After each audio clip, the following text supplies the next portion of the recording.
बहिष्कार कीजिए ना ईवीएम का, क्या दिक्कत हो रही है? हमने ईवीएम का सबसे पहले बहिष्कार किया, हमने सारे जितने रिप्रेजेंटेशन है वो दिए। बीजेपी ईवीएम हैक करके जीती है। बात बीजेपी की भी हो सकती है, कांग्रेस की भी हो सकती है, ये नूरा कुश्ती है। जैसा भी वकील साहब ने बताया कि 10 साल हम 10 साल आप। चलेगा हाथी, उड़ेगी धूल, ना रहेगी साइकिल, ना रहेगा फूल। हम लगवा देंगे, हम राष्ट्रपति शासन लगवा देंगे। और हाँ, ये हमने नजारे 2 अप्रैल पे दिखा दिए थे, जिसके अंदर पूरा सुप्रीम कोर्ट हमारे केस थाना घोटाला है, इतने सारे जेल जाने से डरती है बहन जी। कौन जेल भेजेगा? जब हमने कुछ क्या होगा, किसी को इग्नोर होंगे, जब तक ये चलेगा पे या मैसी का नाम है, बिलो चल जाएगा नाम है। क्या होगा? तो वक्त आने दे, बता देंगे तुझे आसमां, हम अभी से क्या बताएं। आप तो साहब 10 साल हम 10 साल आप। आपको कैसे पता? ये आप थोड़ी ना तय करेंगे। हम नहीं क्या कर रहे हैं, ये चीजें दिख रही है, धरातल पे दिख रही है चीजें। जेल में डालना तो दूर है, बहन जी की तरफ नजर उठा के देखना, वो कात बता देंगे। अब ईवीएम का विरोध सबसे पहले बहुजन समाज पार्टी ने उत्तर प्रदेश से सुप्रीम कोर्ट में मुकदमा फाइल करके गया था। नमस्कार, आप देख रहे द इंडिया टीवी और मैं हूँ आपके साथ सद्दाम करीमी। नोएडा में मौजूद हूँ और यहाँ पर कुछ ही दिन पहले जो है उत्तर प्रदेश का चुनाव आया है। ईवीएम गड़बड़ी को लेकर लगातार सवाल उठ रहा है। हमारे साथ पेशे से वकील लोग हैं, उनसे जानने की कोशिश करेंगे वो इसको किस तरह से देखते हैं। बहुत बहुत शुक्रिया वक्त देने के लिए। थैंक यू सर, ईवीएम को लेकर सवाल उठता हुआ नजर आ रहा है, कैसे देख रहे हैं आप?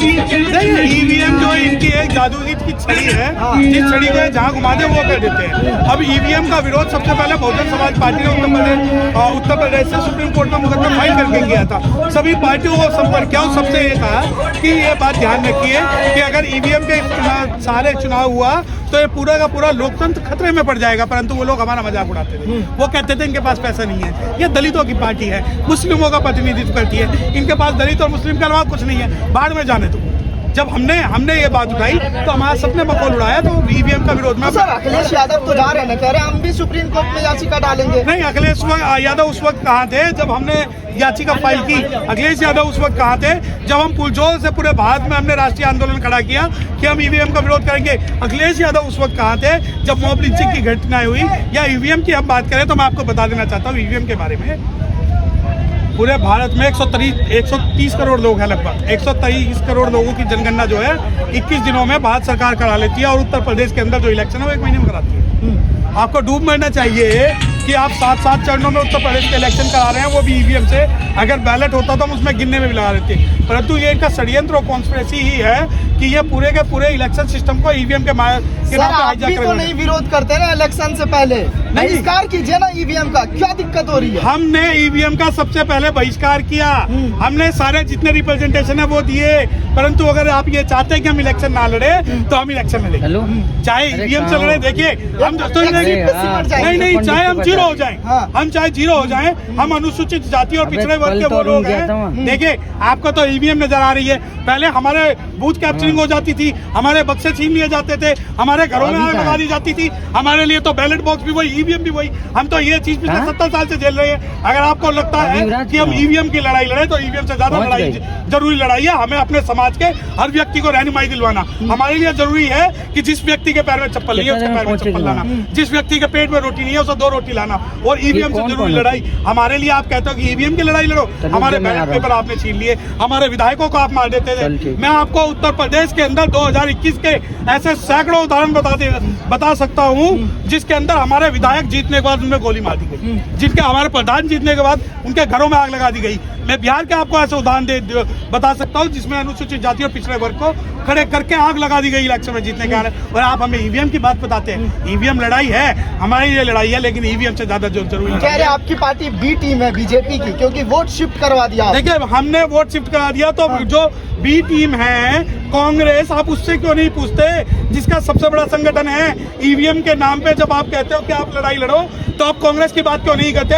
वो कांग्रेस जो 600 जो मुस्लिम 600 रियासतों का राजा था, 6 पे कांग्रेस लेके आई। अवध जो है कांग्रेस ने मिलाया, और जो दूसरे प्रदेश है वो चीन के कांग्रेस ने मिलाए। और आप चाहते हो कि लड़ाई जो है बहुजन समाज पार्टी के वो बच्चे लड़े जिनके पेट में रोटी नहीं और जिनके पैर में चप्पल नहीं, वो जो आज भविष्य बना रहे हैं। आप सोचते हो कि आपके भड़काने से वो लोग भड़केंगे और बी टीम मानेंगे। अगर बी टीम हमें बताते हो तो क्या कारण है सीए एनआरसी का विरोध कांग्रेस ने नहीं किया, बहुजन समाज पार्टी ने किया? तो क्या कारण है रिजर्वेशन का विरोध? रिजर्वेशन का विरोध जो है बहुजन समाज पार्टी पार्टी ने कभी नहीं किया, जबकि समाजवादी पार्टी ने किया और कांग्रेस ने किया। अगर आप बी टीम की बात करते हो तो मुझे ये बताइए कि जितनी भी मुस्लिमों की मॉब लिंचिंग की घटनाएं पूरे भारत में हुई इस समय के अंदर, उसके अंदर कांग्रेस सड़कों पर थी या बसपा सड़कों पर थी? अगर आप बी टीम की बात करते हैं तो मैं आपको बताना चाहता हूं कि हर उस नीति का विरोध बहुजन समाज पार्टी ने संसद में सड़कों पर किया जो schedule caste, schedule tribe, OBC, minorities विरोधी थी। और अगर फिर भी आप कहते हो कि हम बी टीम है तो मैं आपको बताना चाहता हूं कि हम तो वो टीम है जिसने 200 साल पुरानी कांग्रेस खत्म कर दी और उनका अस्तित्व ढूंढने को मजबूर कर दिया। दूसरी बार 37 साल के बाद दूसरी बार जो है कोई ऐसी सरकार है कि दूसरी बार उत्तर प्रदेश में सरकार बनाई है। बेहतर नहीं होता सब विपक्ष मिलकर चुनाव लड़ लेते? देखिए, विपक्ष सबके साथ, हाँ, विपक्ष ने चुनाव लड़ा, पूरे विपक्ष एकजुट हुआ और बसपा के खिलाफ चुनाव लड़ा, क्योंकि उन्हें पता है कि अगर ये सत्ता में आ गए तो ये कल बदल देंगे और आज बदल देंगे, ये भारत का इतिहास बदल देंगे। हम जो लोग हैं बहुजन समाज पार्टी का जो घोषणा पत्र है, संविधान है, वो कोई आपको फ्री बिजली पाने की बात नहीं करता। वो संविधान के हिसाब से जितने भी लोगों को जो हक मिलेगा जब हम सत्ता में आएंगे तो वो देंगे, कोई भीख नहीं। सर, आपका क्या होगा जवाब? ईवीएम को लेकर चर्चाएं हो रही है, कह रहे हैं कि सुप्रीम कोर्ट तक जाएंगे। देखिए, जो इलेक्ट्रिक माध्यम से कोई भी चीज़ है, आप इस वक्त देखिए किसी भी अखबार में हर दिन एक खबर पढ़ेंगे, किसी का मोबाइल हैक हो गया, किसी का कुछ हैक हो, किसी के अकाउंट हैक हो गए। ये एक ऐसी व्यवस्था है जो एक आम इंसान ने बनाई है और इसके अंदर परिवर्तन कभी भी कैसे भी किसी भी तरह से किया जा सकता है। अमेरिका जैसा देश जो पूरे विश्व का गुरु है अमेरिका, वो अपने देश के अंदर बैलेट पेपर से इलेक्शन कराता है और वो ये कहता है, जापान जैसी वो बैलेट पेपर से इलेक्शन, वो कहते हैं कि इस ईवीएम में कभी भी किसी वक्त भी आप कुछ भी कर सकते हो। अगर हम इस देश में बैठे हैं, अपने भारत देश में बैठे हैं, और लेकिन इसका रिमोट कंट्रोल हो सकता है फ्रांस में किसी के पास हो और सारी ईवीएम के सारे सेटिंग जो है वो चेंज करा सकते हैं। आप मानते हैं ईवीएम हैक हो सकता है? सब कुछ हो सकता है, सब कुछ हो सकता है। ये जो इलेक्ट्रिक ईवीएम हैक करके जीती है, बात बीजेपी की भी हो सकती है, कांग्रेस की भी हो सकती है। ये नूरा कुश्ती है, जैसा भी वकील साहब ने बताया कि 10 साल हम 10 साल आप, 10 साल हम 10 साल आप। ये आप कैसे पता? ये आप थोड़ी ना तय करेंगे। हम नहीं तय कर रहे, ये चीजें दिख रही है, धरातल पे दिख रही है चीजें। ये चीज अभी जब आप बात कर रहे हो बसपा की 1 सीट की, आप बात नहीं कर रहे बीजेपी की 3 सीट की पंजाब के अंदर। आप जो जीते हैं क्या ईवीएम में गड़बड़ी करके जीते हैं? मैंने कहा ये है कि जिस हिसाब से आप कह रहे हो कि कौन गड़बड़ी करके जीता, गड़बड़ी तो आपको उसमें भी मिली थी, जो कूड़े घर के साथ बाहर एक मशीन मिली, उसके अंदर 50 मशीनें मिली हैं, उसके बारे में तो कोई बात नहीं कर रहा। बस एक दिन एक क्लिप चली, उसके बाद कोई बात नहीं कर रहा। उसकी बात क्यों नहीं कर रही है स्ट्रीम मीडिया? उसकी बात क्यों नहीं दिखाई दे रही? वो जो एसडीएम डीएम थे वो कहाँ थे उस वक्त, और वो किस तरह से अंदर घुसे? में ईवीएम पकड़ा गया, बर्खास्त किया गया, नहीं बर्खास्त किया गया, किस हिसाब से बर्खास्त किया? वो ये घुसे कैसे, प्रक्रिया थी क्या? इस प्रक्रिया को समझना पड़ेगा ना। ये प्रशासन आपका, शासन आपका, उसके बाद ये घोल के जो घपले हो रहे हैं, तो ये है क्या? इस ईवीएम का क्यों हाथ लगाया जा रहा है? इस चीज को समझना पड़ेगा। तो इसका मतलब ऐसा कुछ ना कुछ तो इसके अंदर है कि अगर इसको हाथ लगाया जाए तो हो सकता है जादू हो सकता है। इस जादू को समझना पड़ेगा। मुसलमानों ने वोट नहीं दिया। बहन जी ने क्या, मैंने कहा ना कि बहन जी क्या कह रही है उसको समझना पड़ेगा। एक एक बहन जी की एक एक शब्दों में वो जादू है जो बहुजन समाज पार्टी है, ये इस देश के लोगों के लिए बहन जी जो कहती है उसे समझने की जरूरत है, थोड़ा ज्ञान लगा। बहन जी ने सिर्फ ये कहा है कि ये जो स्ट्रीम मीडिया है उसने इस पूरे खेल को डाइवर्ट किया कि अगर बहुजन समाज पार्टी, अगर मुस्लिम, अगर किसी भी तरह से अगर दूसरी पार्टी की तरफ चले जाएंगे तो ये है कि ये मुस्लिम बड़े दिक्कत में आ जाएंगे। इसलिए मुस्लिम ने समझा कि हो सकता है कि शायद जो कांटे की टक्कर है वो 2 ही पार्टी में है, बीजेपी में और सपा में। उन्होंने अपना सारा वोट वहां डाइवर्ट कर दिया। बहन जी ने ये कहा कि अगर मुस्लिम थोड़ा सा समझ जाते और इस खेल को, मीडिया वाले खेल को नहीं समझ, जबकि सभी लोगों को पता है। ये आज किसी भी आदमी से पूछ लीजिए कि मीडिया का चैनल खोलते ही कहते मीडिया, कह रहे तो गोदी मीडिया, ये कौन है गोदी मीडिया है, ये तो मोदी मीडिया है। जब आपको पता है गोदी मीडिया मोदी मीडिया है तो फिर भी आप उनके बरगलाने पे आप अपना वोट कन्वर्ट कर रहे हो। बहन जी ने यही कहा कि अगर मुस्लिम थोड़ा सा समझ जाते और उसको सही जगह पे अपना वोट डाल देते, सपा पर डाल के बस में डाल देते, तो आपकी सरकार 101% बनी बनाई थी।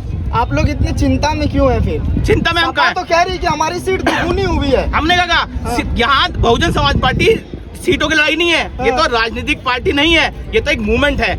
ये मूवमेंट जो आप 125 करोड़ जो वोट देख रहे हैं, मूवमेंट देख रहे हैं आप इसको ये मत देखिए। मैंने भी कहा ना ये एग्जांपल देने का कि एक बच्चा अपनी क्लास के अंदर 4 सब्जेक्ट के अंदर 90 नंबर ला रहा है, लेकिन एक में 22 नंबर लाया, वो फेल हो गया। तो आपने कहा तो फेल हो गया। उसके 90 नंबर नहीं देख रहे आप कि क्लास में 4 सब्जेक्ट में सबसे टॉप पे हो, सिर्फ आपने देखा उसी मार्कशीट में फेल लिख के आ गया, तो उसका फेल नहीं है, वो फेल नहीं है, वो दोबारा खड़ा होगा और उस सब्जेक्ट में भी 90 नंबर ला के आपको पूरे स्कूल में, यूनिवर्सिटी में टॉप करके दिखाएगा। आपका क्या नाम है? आप क्या कहेंगे? ईवीएम को लेकर सवाल उठा, क्या कहेंगे आप? ईवीएम को लेकर जो है पहले से हमने ही पहले शुरुआत में बहुजन समाज पार्टी ने ही तो उठाया था मुद्दा, फिर आज अखिलेश जी उठा रहे हैं। ये अलग बात है। जब हमारे साथ वो पहले खड़े नहीं हो पाए तो क्यों नहीं खड़े हो पाए? पहले उनके साथ उनकी चल रही थी तो इसलिए वो खड़े नहीं हुए। आज उनकी नहीं चल रही, इसी वजह से वो खड़े हुए हैं। सर एक सीट लाई बसपा, ये देखिए ना। एक सीट लाना कोई वो थोड़ी है। सीट तो है ना, खड़े तो है ना, गिर थोड़ी गए। और कह रहे राष्ट्रपति बनने के लिए ऐसा ये किया। तो कहने वाली बात है, मीडिया कोई कुछ आप नहीं क्या कहती। कहेंगे सर? कह रहे राष्ट्रपति बनने के लिए बहन जी ने ऐसा किया। आगे आ जाइए थोड़ा। हाँ राष्ट्रपति के लिए तो क्या नाम है साहब काशीराम को भी उन्होंने पहले ऑफर करी थी। हाँ? साहब काशीराम को भी क्या नाम है ऑफर करी थी कांग्रेस ने 1 साल पहले। तो क्या होता है, ये सब प्रपंच से क्या नाम है हमारी पार्टी को खत्म करने के लिए। उसी तरह का नाम बहन जी के लिए भी प्रकरण चला जाएगा नाम है कि बहन जी के लिए ऑफर दी जाए क्या नाम है। ये सब बेकार की बात है, तो कुछ नहीं है। कह रहे बुलडोजर ना चल जाए मायावती जी के महल पे, इसलिए ऐसा हुआ। बुलडोजर किस पे चढ़ाएंगे वो? केस था ना, घोटाला है इतने कोई सारे, कुछ नहीं जेल है जाने करने से डरती है बहन जी। कौन जेल भेजेगा? जब हमने कुछ किया होगा किसी को इग्नोर होंगे, जब तो केस चलेगा हम पे, या मैसी का नाम है बुलडोजर चल जाएगा नाम है। क्या होगा सर? मुस्कुरा रहे हैं आप। आपके सवाल का जवाब देना चाहता हूँ, सवाल पूछिए पहले। हाँ, कह रहे हैं कि बहन जी जेल जाने से डर रही थी, इसीलिए इंटरनल बीजेपी से बातचीत हो गई। देखिए, जेल इंसानों के लिए बनी हुई हाँ। है और बहन जी जितना मुकाफलत आज भारत के अंदर इस बीजेपी सरकार का कर रहे हैं, कोई नहीं कर रहे। और रही बात जेल, मेरी बात सुनिए, आज अनुसूचित जाति का लोग इतना कमजोर नहीं है कि जिस्मत जी को पकड़ो जेल में डाल के देखो। जेल में डालना तो दूर है, बहन जी की तरफ नजर उठा के देखना, औकात बता देंगे।